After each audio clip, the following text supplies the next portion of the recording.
People often think that depression is just one thing, like feeling low or losing interest in things, but that's just the surface.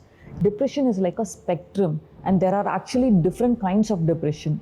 In this video, I'll break it down for you. We'll talk about what these type of depression are and why they matter and how they are classified. Knowing the type of depression you have is important because it helps doctors choose the right way to treat you. It's not just about giving you any medicine or sending you for a therapy.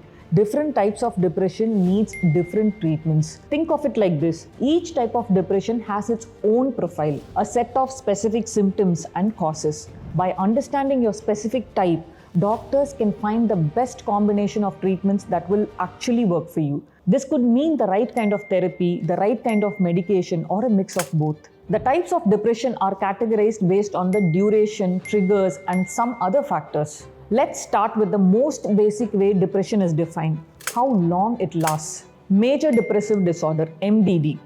This is the type of depression most people think of when they hear the word depression. It's not just about feeling sad or down for a day or two. With MDD, you feel really low, hopeless, or lose interest in daily life for at least 2 weeks. But here's the thing, it's not just about your mood, it affects your body too.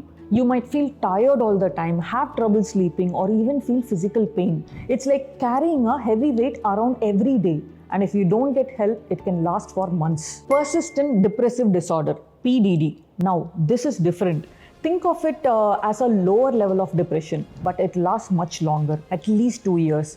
It's always there in the background like a shadow. You might not feel as intensely sad as with MDD, but you are always in a low mood. You can still function and get through life, but you are not at your best. There are also other issues like trouble focusing, low self-esteem, and sometimes you will have major depressive episodes on top of that. Seasonal Affective Disorder, SAD. This one is interesting because it's linked to the seasons.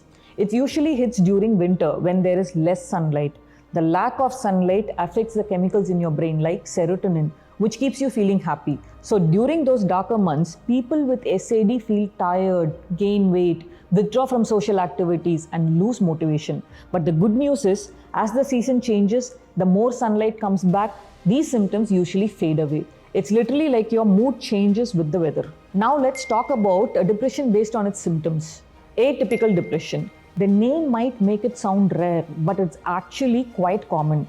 People with atypical depression experience some relief when something good happens, like receiving good news or hanging out with a friend. However, this relief doesn't last long. They still go through symptoms like eating more than usual, sleeping too much, and feeling like their body is heavy, as if they are weighed down.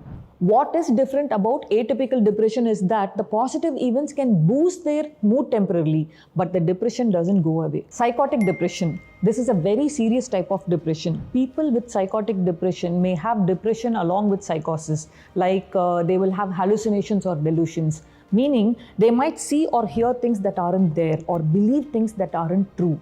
It's a condition that needs immediate help because they can lose touch with reality. Now let's talk about depression that's caused by specific events or triggers in life. Situational depression, that is adjustment disorder with depressed mood. This kind of depression happens when life throws tough situations your way, like a breakup, losing a job, or facing a major life change. It doesn't last as long as major depression, but it can still be very intense. If ignored, it can develop into something more serious. Postpartum depression. This type of depression affects some mothers after childbirth.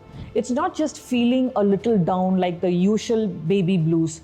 Postpartum depression is little deep and it can last long.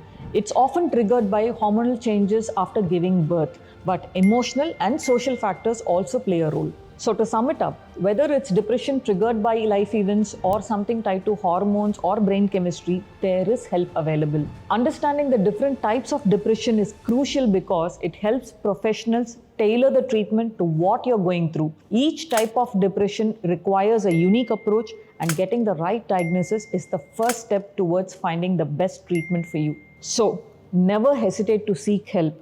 The more you understand about your mental health, the better you can manage it. Thanks for watching.